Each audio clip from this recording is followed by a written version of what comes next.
Tonight, 25 Investigates uncovers how a local man convicted of having hundreds of images of child porn could be set free. Investigative reporter Eric Rasmussen found out the website where the man got the child porn was run by the FBI.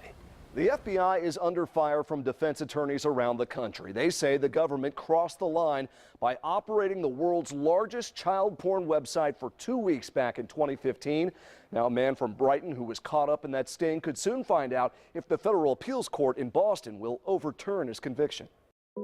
In a dark corner of the internet, these are real children and real images of real children. Federal prosecutors in Boston say 45-year-old Vincent Anzalone downloaded hundreds of images of child porn, many from a website known as Playpen. People are actively molesting children and producing new child pornography for the very purpose of sending it to Playpen.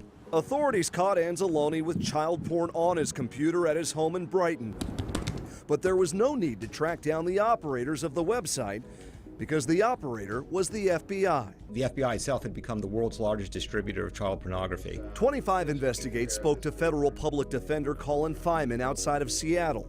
He estimates the government has now brought charges in 250 cases after it took over operation of the Playpen website, which had 100,000 registered users.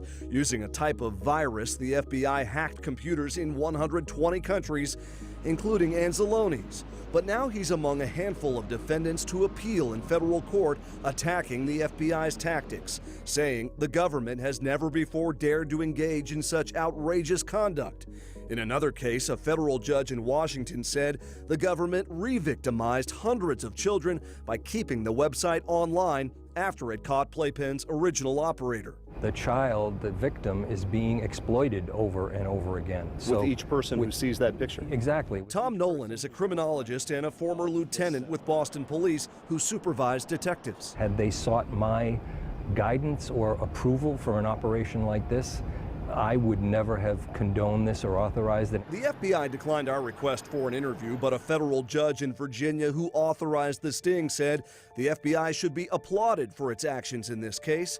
The Department of Justice tells 25 Investigates it's prosecuted at least 51 alleged hands-on abusers and identified or rescued 55 American children who were subject to sexual abuse. It's not like they were enticing these people onto the website. These people came on their own volition. Victor Hansen is a professor at New England Law School.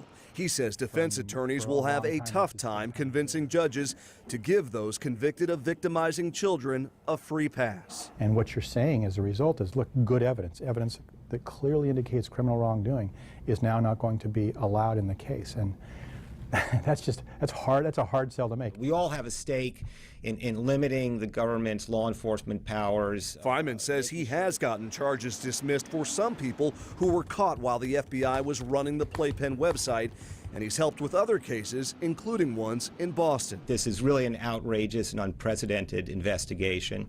Lawyers made their oral arguments in Anzalone's appeal in Boston just last week. They're now waiting on a decision from the court. 25 Investigates found at least 8 cases in Massachusetts involving the FBI's operation of that child porn website. And Eric, is there any chance this issue could make it to the Supreme Court? Well, Vanessa, I've asked a lot of people that question, and they tell me it's possible. First, though, judges in the circuit courts from around the country would probably have to come out with conflicting rulings, and we hear it could be some time before we see how that plays out. All right, we know you'll follow it for us. Eric, thanks.